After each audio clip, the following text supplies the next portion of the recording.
Assalamualaikum warahmatullahi wabarakatuh. Selamat datang kembali teman-teman di channel Uda Donald Kopi Klinik. Channel inspiratif yang mengupas seputar dunia kopi, mulai dari perkebunan sampai teknik-teknik dasar dalam menyeduh kopi.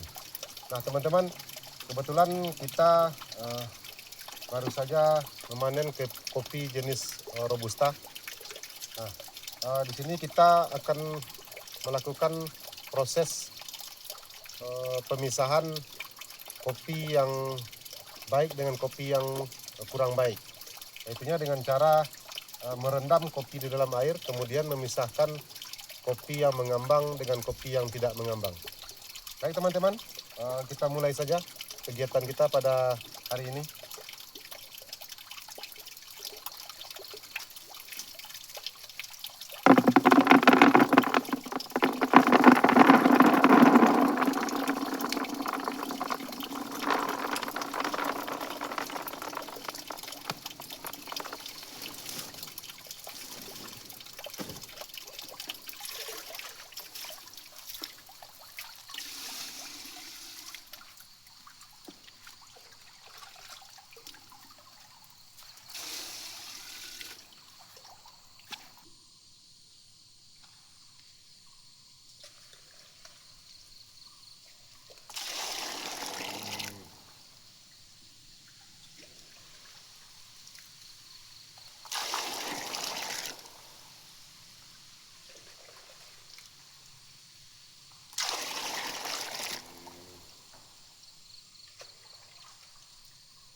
Nah teman-teman, kita sudah siap melakukan penyortiran awal sebelum kopi diletakkan di tempat penjemuran kopi. Nah teman-teman, mungkin sedikit kita akan bercerita teman-teman. Tujuannya adalah untuk memotivasi teman-teman semua dalam rangka membudidayakan tanaman kopi. Kini sekarang kita akan mencoba berbagi pada teman-teman semua tentang rendemen atau hasil dari masing-masing jenis kopi. Nah, kami sudah melakukan percobaan di tempat kami mengolah kopi. Awalnya kami mencoba mencari hasil pendapatan dari jenis kopi Liberica. Kebetulan di tempat kita ini lebih kurang jaraknya 3 kilo dari sini ada kebun kopi jenis Liberica. Nah, di situ kami menemukan Liberica yang ditanam di ketinggian lebih kurang 900 meter dari permukaan laut. Kami menemukan di situ kendalanya adalah rata-rata rendemen dari buah ceri sampai menjadi green bean teman-teman.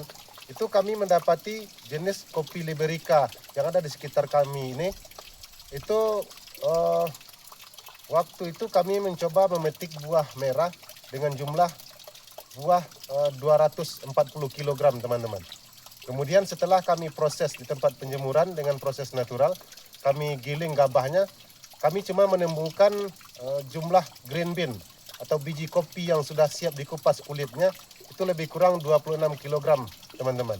Jadi rendemen kopi jenis Liberica kami temukan 9 kilo ceri itu baru bisa menghasilkan 1 kilogram green bean. Kemudian untuk jenis robusta teman-teman, kami sudah mencoba melakukan percobaan juga, dan robusta ini rata-rata 4 sampai 6 kilogram buah ceri itu bisa mendapatkan 1 kilogram green bean teman-teman. Jadi pendapatan dari robusta ini agak lebih banyak dibandingkan jenis kopi liberica. Kemudian kami juga mencoba melakukan percobaan dengan jenis kopi arabica yang ada di tempat kami, yang ditanam di ketinggian 900 sampai 1100 meter dari permukaan laut. Itu rata-rata arabica di tempat kami ini 5 sampai 7 kilogram buah ceri baru bisa mendapatkan 1 kilogram green bean teman-teman. Jadi di situ mungkin teman-teman bisa menganalisa apakah teman-teman mau menanam kopi jenis liberica atau jenis robusta atau jenis arabica. Tapi dengan catatan teman-teman, liberica ditanam dari 0 sampai 500 meter dari permukaan laut, kemudian robusta ditanam dari 400 sampai 1000 meter dari permukaan laut, kemudian arabica teman-teman tanam minimal ketinggiannya adalah 800 meter dari permukaan laut. Sebab teman-teman, setelah kami mencoba melakukan percobaan, ada salah satu perkebunan kopi jenis arabica masyarakat di sekitar kami. Dia menawarkan green bean-nya kepada kami dan kami tanyakan tempat penanaman tersebut. Kemudian kami datang langsung ke lokasi perkebunan kopi masyarakat tersebut. Ternyata arabicanya ditanam di ketinggian 600 meter dari permukaan laut. Kemudian kami mencoba menyangrai kopi jenis arabica tersebut yang ditanam di ketinggian 600 meter dari permukaan laut. Kami coba awalnya 5 kg green bean teman-teman dengan proses honey. Kami sangrai di tingkat light to medium dan ternyata ciri khas rasa dari arabica untuk manual brew, baik dari segi rasa frutinya, rasa buahnya, asamnya, itu ternyata hilang teman-teman. Jadi ada ciri khas arabica yang hilang setelah kita lakukan percobaan menyangrainya, yang arabica tersebut ditanam di ketinggian 600 meter dari permukaan laut. Kami mencoba mengolahnya untuk manual brew. Dalam hal ini kami melakukan penyaringan kopi manual brew dengan menggunakan V60. Nah, ternyata ada rasa yang hilang, ciri khas dari rasa arabica tersebut apabila ditanam di bawah ketinggian 800 meter dari permukaan laut, teman-teman. Jadi, orang-orang dulu melakukan riset, melakukan uji coba, dan kemudian dicatat di dalam catatan-catatan cara teknik dasar dalam menanam kopi. Itu bukan tanpa ada dasar, teman-teman. Jadi kami menganjurkan kepada teman-teman, kalau lokasi kita untuk menanam kopi masih di bawah 1000 meter dari permukaan laut, kami lebih menganjurkan untuk menanam jenis kopi robusta, teman-teman. Dan ada pula teman kami yang mencoba melakukan penanaman jenis arabica di ketinggian 800 meter dari permukaan laut. Nah, dia mencoba melakukan proses natural. Setelah kami sangrai, masih ada rasa yang sedikit hilang, teman-teman. Kemudian dia melakukan penelitian. Nah, dilakukanlah perlakuan khusus sebelum diletakkan di tempat penjemuran. Teman kami itu melakukan fermentasi dulu 24 jam, kemudian baru diletakkan di tempat penjemuran kopi, teman-teman.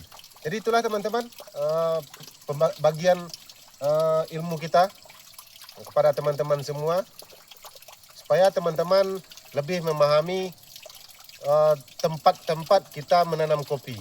Mana daerah kita yang cocok jenis kopi yang akan ditanam dan mana jenis kopi yang tidak cocok untuk daerah kita, teman-teman. Untuk itu dukung terus channel ini, teman-teman, supaya kita lebih bersemangat untuk membagikan pengalaman-pengalaman kami yang kami temukan di lapangan dalam rangka memproses kopi dari kebun sampai teknik-teknik dasar dalam penyeduhan kopi. Baik teman-teman, jangan lupa dukung terus channel ini dengan cara like, komen, dan subscribe video ini. Kemudian aktifkan lonceng notifikasinya supaya teman-teman tidak ketinggalan dalam perkembangan video kita selanjutnya. Kemudian bagikan video ini kalau seandainya video ini bermanfaat ke media sosial yang teman-teman miliki, supaya semua orang tahu bagaimana cara teknik-teknik dalam mengolah tanaman kopi mulai dari kebun sampai nanti bisa kita melakukan penyeduhan di rumah kita atau tempat-tempat kita masing-masing. Dan mudah-mudahan channel ini bermanfaat bagi teman-teman semua. Demikian, salam petani kopi, salam inspiratif. Wassalamualaikum warahmatullahi wabarakatuh.